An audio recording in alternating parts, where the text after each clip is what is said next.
Welcome to the Just Race podcast. I'm your host, Joe Sweeney, and today on the show, we are diving into the business of creating a new sports league. Fan-controlled football just raised $40 million from Lightspeed, a fantastic VC, for professional football in an indoor arena in Las Vegas with pro athletes, but fans call the plays. This is a fascinating conversation that dives into why crypto is kind of a perfect match for the fanatical fandoms of pro sports, where traditional sports are beginning to fail, and why interactivity makes a lot of sense for our new age of gaming and social media and streaming. So I hope you enjoyed this conversation with Sohrob Farudi, founder and CEO of Fan-Controlled Football.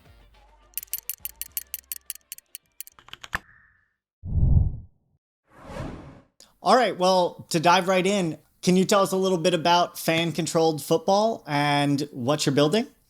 Yeah, fan-controlled football, I think the easiest way to describe it, it's a real-life version of Madden. I mean, literally, fans make the decisions for teams in a real pro league, all the way down to calling the plays in real time, where we have it integrated in our mobile app and on Twitch. And as a fan of a particular team, you get to name the team, design the logo, draft the players to the team that you want to play on that team, and then call all the plays as if you're playing Tecmo Bowl. There's 2 diagram runs and 4 diagram passes. Fans have 15 seconds to make the decision, get real-time feedback on what play is being run on the field, and then you watch it happen.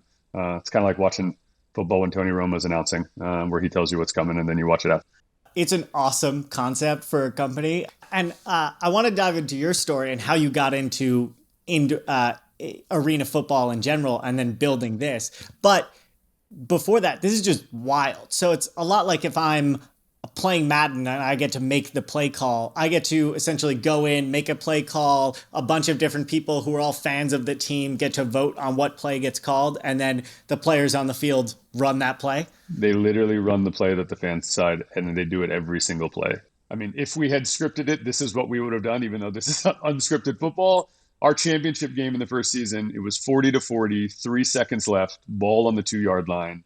We have thousands of fans of a team called the Wild Aces that called the game-winning play in the championship. Like literally can say, I called the play that was run on the field that won the championship. It was a walk-off touchdown. So what was the play?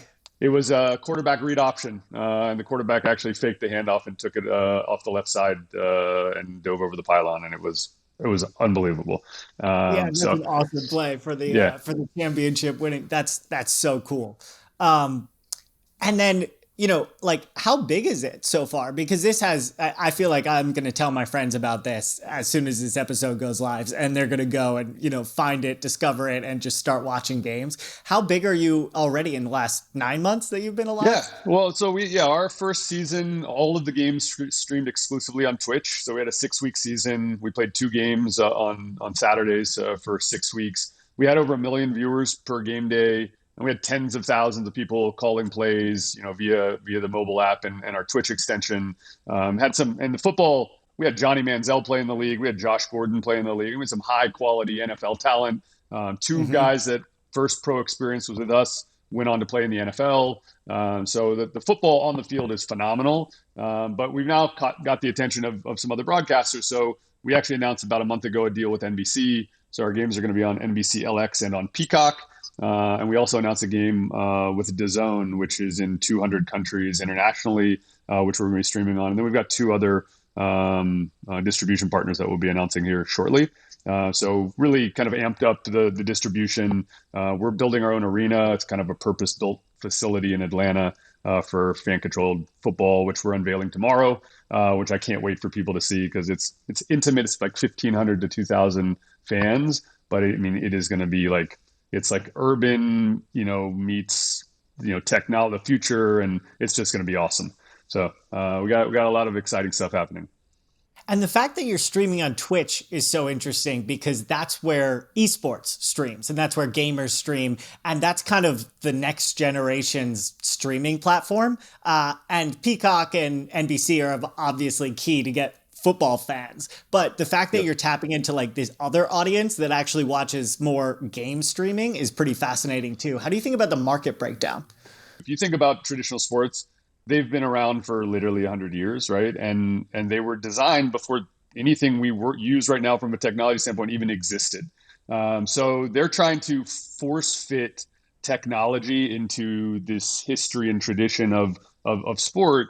We actually took a step back and said, look, what if we built a league from the ground up, knowing what we know and taking advantage of technology, right? And so our games are all in one location. We don't travel. The production quality is phenomenal because we can build it all into one city and one arena. And it's built for the young gaming audience that's looking for these interactive digital experiences. Honestly, COVID is horrible, but there were some pretty crazy tailwinds that came out of COVID, which really pushed forward digital consumption and pushed forward these interactive experiences that everybody there's tons of things happening in Fortnite and other places, Roblox, with these big concerts and events that are tens of millions of people are attending these things, in the metaverse. And we think there's a really unique opportunity we're building right in between physical and digital and blending those worlds together. And so that's attractive for a fan that's 10 to 30, right? And that's really kind of the sweet spot for us of what we're targeting and how we're building the league. And then how did you actually get it into arena football? Like, why are you building this company? Well, I'm a huge sports fan. I was born in Texas. I'm a diehard Dallas Cowboys fan, so it's been a painful couple of weeks for me.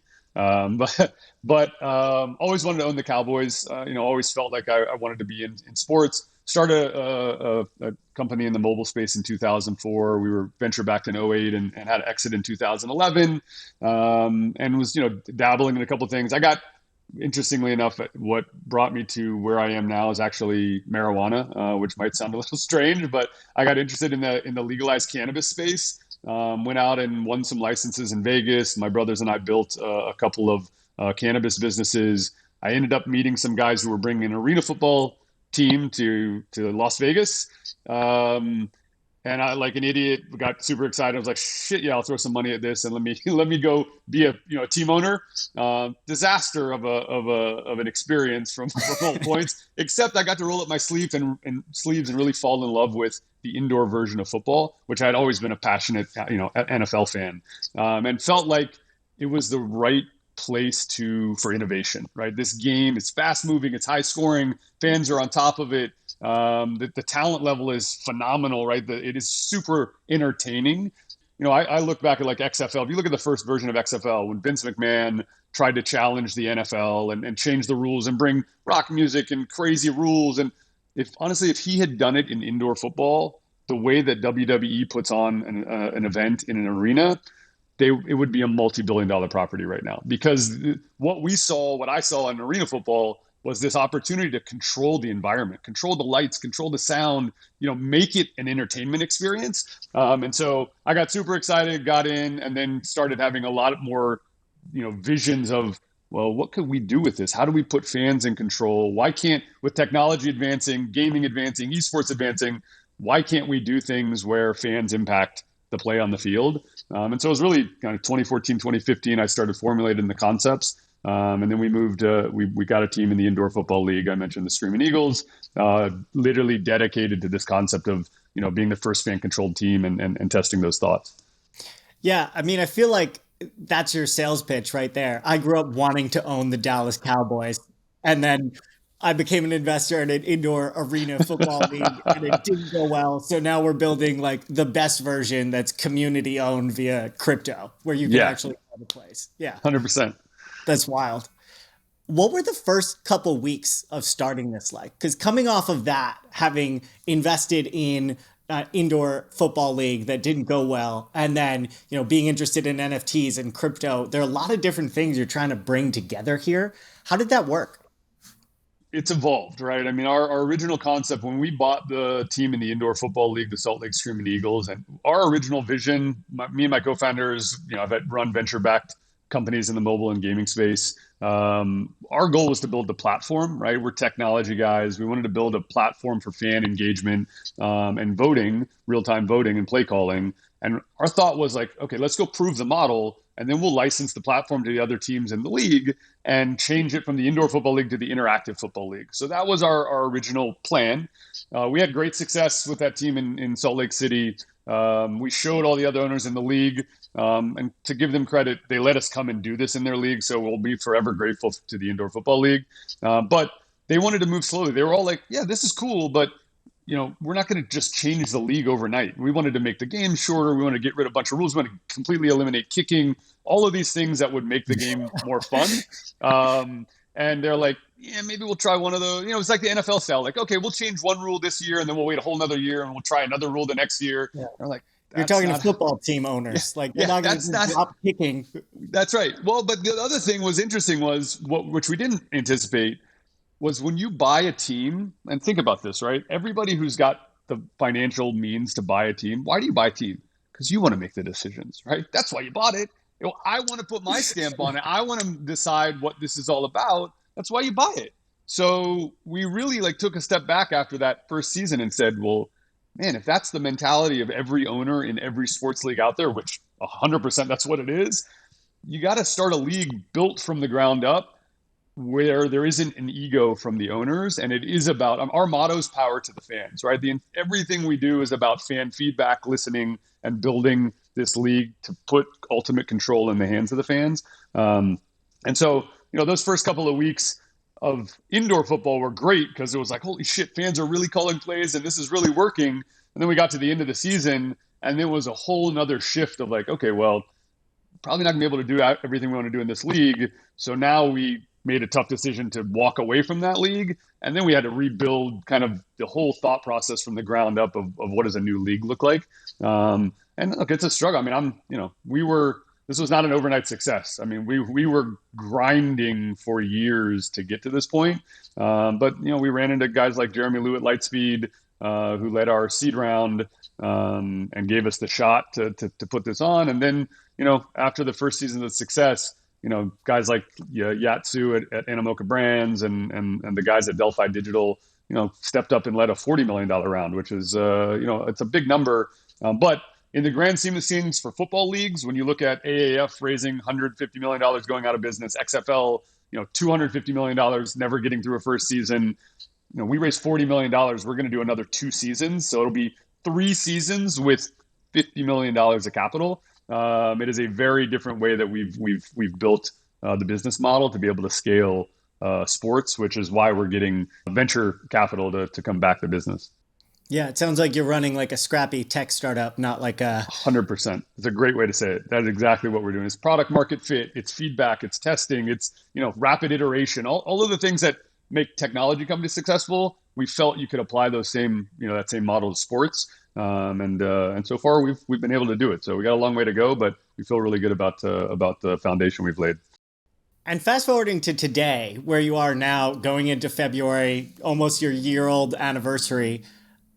What's top of mind for you? Is it bringing on new players? Is it signing more distribution contracts? Like what are you focused on over the next couple of quarters? So our first game for season 2 is April 16th. So obviously a lot going into this, and it's interesting. This business is multiple businesses. I mean, we have a football league, like real players, real coaches, like a whole structure. We have a technology company, which is now morphed into not just mobile and web, but now it's Web3 that we've layered into it. So my head is all over the place. In the next couple of days, we're actually doing our NFT drop. It's called the Ballers Collective. These are the NFT avatars that will control these next 4 teams. There's been a lot of work that's put in it, 6 months of work to drop these teams. It's one of the biggest NFT drops ever. It's 8,888 NFTs for 4 teams. So we're talking about 35,000 NFTs that we're bringing to market on Thursday and Friday this week.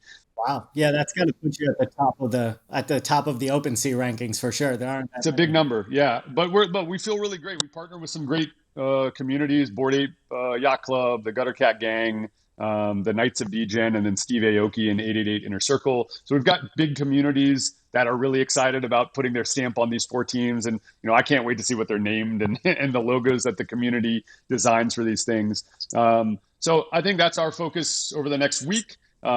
To me, the fan experience is really what I'm really focused on for season 2, is stepping up what we did in season 1, delivering more on these promises of, open sourcing things, letting fans create content. And then, like I said, tomorrow's the venue reveal, and I can't wait for people to see this new venue, which we've been spending a lot of time and putting a lot of effort into getting something really, really unique for fans that'll, I think, elevate the thought process when they think about fan-controlled sports, and they're like, oh, this is very different than traditional football. And that's our goal, right? We're trying to reinvent the sport for the digital fan. Yeah. So we got to dive into the business model and the markets here. Sure. Thinking about NFTs and crypto, I try to break things down often into business model innovation or like tech innovation. A biotech company is often just like new biotech science. A business model innovation might be like a new media company like Workweek, who I'm working for these days. But with crypto, it's like a mix of everything. And I can imagine, like NFTs and having tokens for your team that fundamentally go up when other people dive in, which if your team's doing well, a lot of other fans dive in for that period. There's product dividends on like anything from NFTs, collectibles to like ticket sales. There's a million interesting things you can do here. So how does this fundamentally work on the crypto side, and what are you bringing in for fans? Yeah, so on the crypto Web3 side, we're starting with our Ballers Collective, which is these next 4 teams and these NFT avatars that will govern them. We're doing things very differently. So not only is there the utility built into the Ballers avatar to make the decisions for the team, each of these avatars right now there's an ERC 721, so it's a single NFT. But the baller is a football player, and he's got a bunch of gear, a helmet, like 35 gear slots, helmet and shoulder pads and gloves and shoes and, jerseys and all sorts of things. We are working on version 2 of Ballers, our goal is to have it out after season 2, headed into season 3, which will explode all of those gear items into separate NFTs. And then you'll be able to buy, sell, trade, upgrade your gear, all sorts of things to create these avatars. And the utility that we're embedding is actually embedded in the gear. So the gear items are going to become kind of the power items for the league. We're also embedding IRL utility. So imagine you have a jersey of a player in the league, and that guy wins MVP for the game. You have the opportunity for the game use merchandise drop of his jersey from the game because you have his jersey on your avatar, right? So all of these ways to blend physical and digital. But then separately, we're also spanning over into pure digital, which we're building a fan control football video game, which you'll be able to take your baller and bring him into the video game, and then earn and upgrade your gear and battle other fans when we don't have real games on the field. You'll be able to play the video game, right? So that's kind of we want to basically bring those worlds of physical and digital together, and the baller will become the key, to those 2 worlds. And then to your point, lots of other things. Like, look, NBA Top Shots has been awesome. It's a great collectible product. We're going to do something a little different.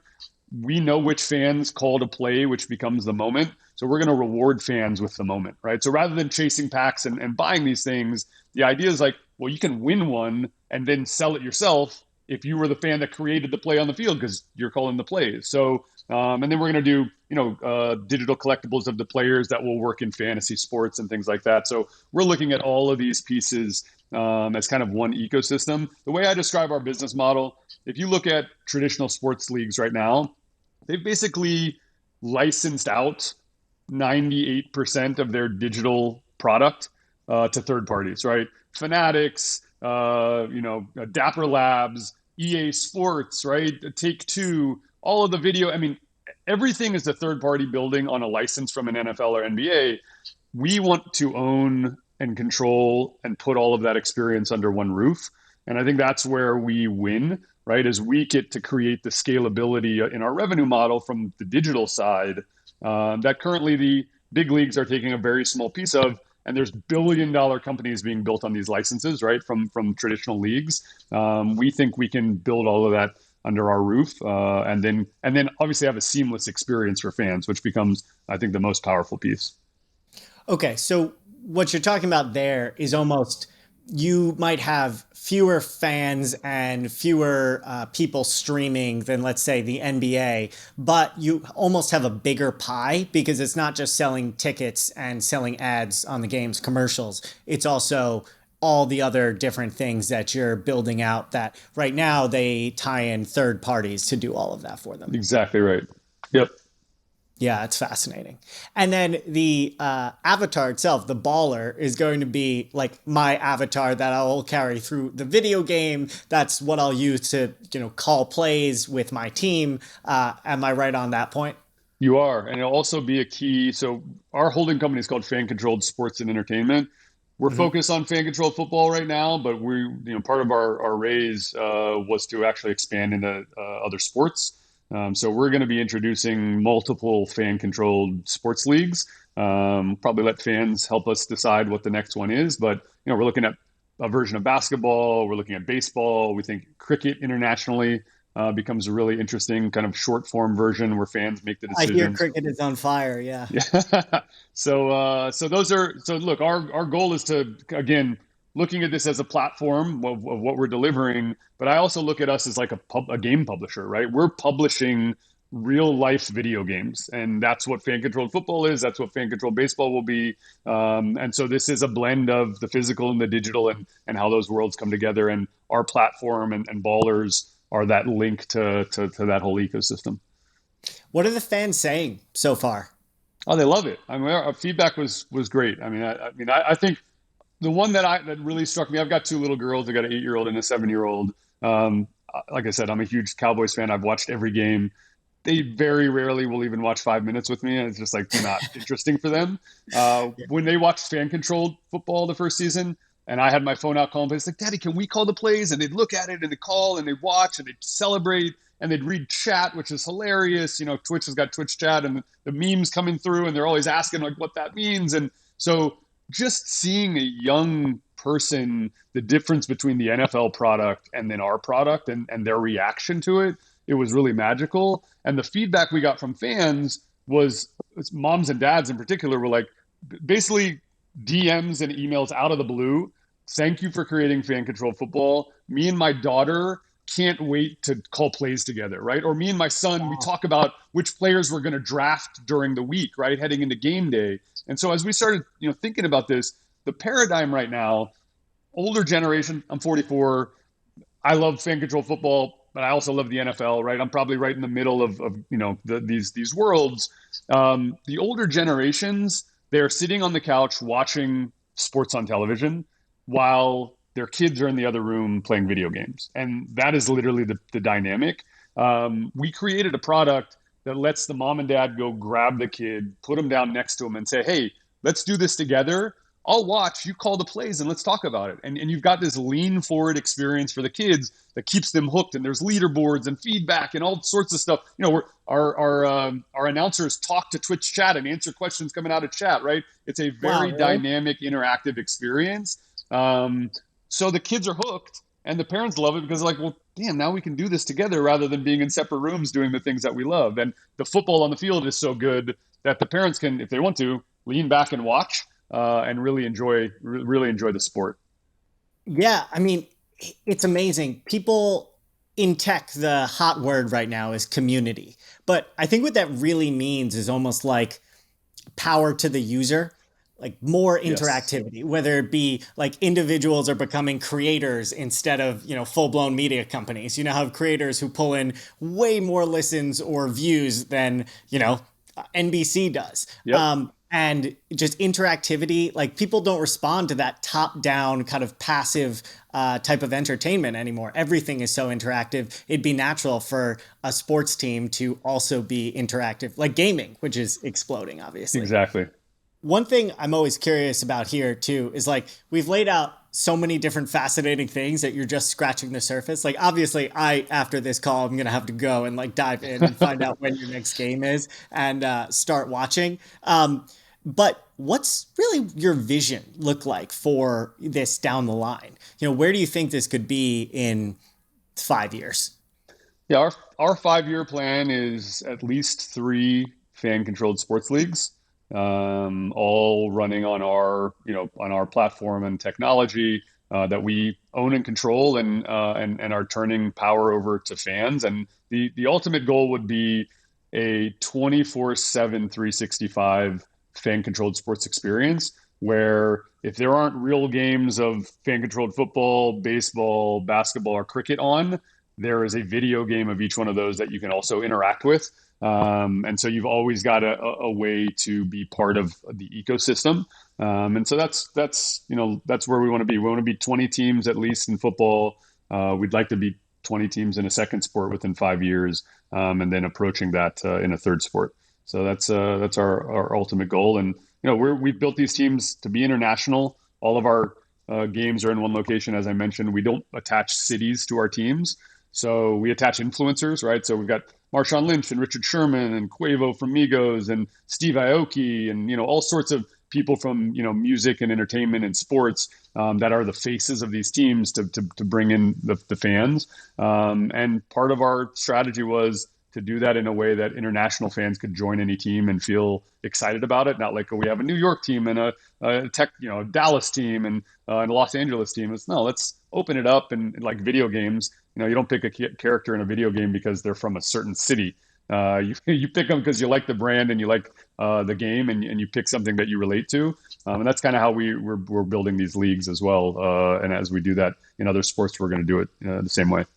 It's like digital tribes or cloud cities or crypto cities. Right. You hear all these ideas of communities that start online and then they end up with like an outpost in New York and LA and Singapore, or they will one day. And that makes a lot of sense. You start there instead of with tied to geographical places, because it's a digital native. Yeah, the community meetups are powerful, right? I mean, once you get a big enough fan base, I mean, I've seen it already. Some of the Bored Apes and Gutter Cats and some of these bigger projects, they host meetups, but the community puts them together in cities across the country, right? And the company will sponsor it, right, to help bring fans together. So you're building this giant digital community and then breaking it into more closely knit, based on location, which makes a hell of a lot more sense in the times we live in than forcing. Like, if you look at these esports leagues, they're struggling because they didn't do that. They picked cities. Like, what? This is video games. Why do you have city-based teams in a video game where people play from every country around the world? It makes no sense to think about it that way, right? So we took the other approach. People just randomly pick NFL teams that they like, and like they become lifelong fans, not necessarily even in their city. Exactly right. Yeah. Yeah. And that was TV. That was pre-internet age. That's right. Yeah, that's so cool. And I can imagine, you either do like an F1 style like tour at some point where you take your teams across the globe and do matches in games in every different city, or you just turn Atlanta into like a global powerhouse for fan control. Yeah, we talk about it as like, so we call what we're building a league in a box, right? So the original concept was actually, we could go, like you said, every season could be in a different city, right? Fan controlled Atlanta, then fan controlled New York, fan controlled London. We can move this around. I think we will do that in the future. It's a lot more expensive, obviously, to pack it all up and go on the road. So it'll take some time to get there. And we're a startup. Like, we're treating every dollar as the last dollar we have, and we want to make this work and be around for a long, long time. But I think we do want to do that, is take the experience on the road for people to be able to come in person. Because although it is a digital first league, we are really focused on creating this crazy, unique in-person experience and letting fans win that, right? Be participating in giveaways and ways for people to earn those IRL experiences that tie into the digital product. You have fan controlled in the name. I'm curious what exactly fans get control over. And also, you talk about this NFT drop that's about to go live with 4 different teams, and anyone being able to buy into an NFT and then being a key part of the team and getting to call plays. Can you walk us through that too? So we start from the ground up. So these next 4 teams are going to, once we do the NFT drop, anybody that owns one of those will be able to start participating and voting. The first votes we do is team branding. Everything we do is user generated. So the first vote is team name. So we allow any fan to submit a name as long as it's PC or PG, it goes into the list. We have an upvoting period where we get to a top 20, and then we'll take top 5 and put it back to a final vote. So the vote of the name will literally be a user-generated name that fans make the decision on. Then we go to logo. Logo, similar. If you go onto our website right now, fan-controlled, it's fcf.io. The 4 original logos, the Beast, the Zappers, the Wild Aces, all designed by fans. So we have 4 fans that designed the logos. It was all user-generated. Fans voted on the final version.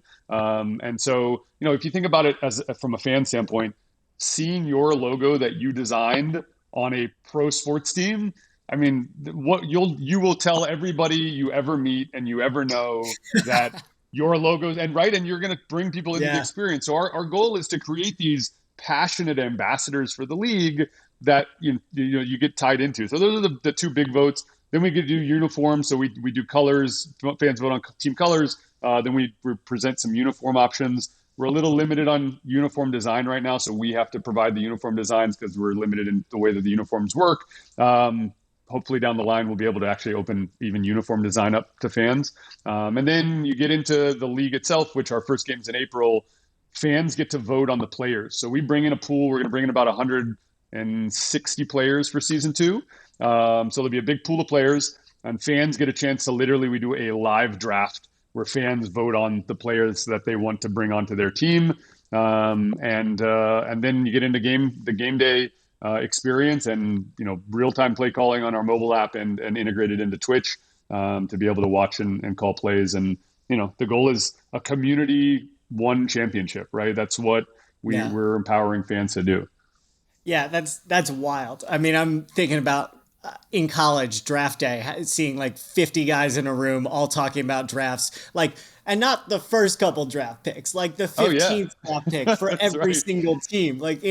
And the idea that you actually get to vote on those types of things. Yeah, and then the betting that will start beyond that. Yeah, there's so many opportunities. Yeah, and then look, we're opening up content. So rather than these other sports leagues that shut it all down, we're actually creating something called fan-controlled television, which we're creating a bunch of assets and giving fans the opportunity to be content creators around the league. And then we're going to be promoting, and that as that stuff bubbles up, the best stuff will be the stuff that we then circulate and surface. We want fans to control the content. We're going to be open sourcing our data. So we've got ball tracking and telemetry on the players. We've got biometric data from the players as well. We're going to open up all of the data and let fans and third parties build on the data coming out of the league and create visualizations and tools and all sorts of games and everything on top of it as well. So our goal is to be the open source sports league and create this really unique dynamic between fans and the league and the players in a very different way.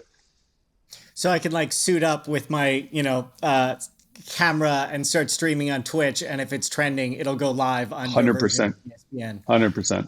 And then you just become a key announcer, which is a business in its own right for fans. That's right. 100%. Yeah, that's the goal. Our goal is we want to make stars out of our players and our fans, right? We would love to be the engine that helps people that love this league become an influencer and be able to do it full time, right? I mean, why wouldn't we? Why wouldn't we want our best and most passionate fans that percolate up to the top to be able to make a living, doing what they love? And I think that's our goal across the board as we continue to think and iterate on the concept is have that ecosystem be as thriving as possible and have those success stories.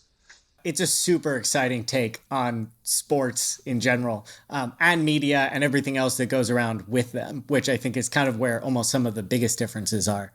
One thing that I have to ask is, how did the players and coaches react to the fact that they don't get to call their own plays? Well, it's a couple of things. One is the only plays we present to fans to vote on are the ones that the players practiced, right? There's nothing in there that's a surprise. We have 3 Super Bowl rings on our coaching staff. I mean, these are legit coaches. If you think about the way that traditional football works, you go practice for a week, you come into a game with a call sheet, and that coach is calling plays off a call sheet, the offense coordinator. our offensive coordinator call sheet is digital, and it's been surfaced to the fans. And the plays that we put in front of the fans are no different than the ones that the coach would be choosing from in that particular situation, right? So the technology on the back end is designed to pull out the best plays for the down, distance, time on the clock, score, the situation of the game itself. And so fans are calling plays as if they were looking at that call sheet and choosing the right play for the time. Because what we say is we want fans to be successful, right? Nobody wants to be a fan of a team that sucks, and you don't want to lose. You're not going to put your time in here to watch your team lose. You want to watch your team win. So our goal is to empower fans to win. And I think that's something we integrated IBM Watson into the platform. Watson provides probability of a first down and a touchdown. So there's also a recommendation engine for fans as they're calling plays. We're working on having an AI run team with Watson. So we'll do an expansion team in a couple of seasons where the AI drafts the players and calls the plays for a team, and you get to go up against the computer every season, which we think would be really fun. So there's a lot of. Hopefully, it's not that good. That would if AI just starts winning at coaching football. 0-16 would be good. Yeah, we'd like it to lose every game. I agree. Yeah, that's amazing. Although the question is, would then the AI get fired and replaced by other AI? Maybe just the AI isn't good enough, so we'd have to get new AI. Well, you end up just watching AI controlled and called games, and they just you get an AI league. Yeah, that's wild. Well, there's a ton of super interesting ideas in here as far as community ownership, Web3, and also the future of sports. Thanks so much for coming on the show. And I'm really excited to watch a couple of these games and maybe start voting on some plays sometime soon. Well, thanks for having me, Joe. It's great. Please come watch. It's incredibly fun. And by the way, games are only 1 hour, so we're not asking for your whole Saturday. It's a 1 hour experience.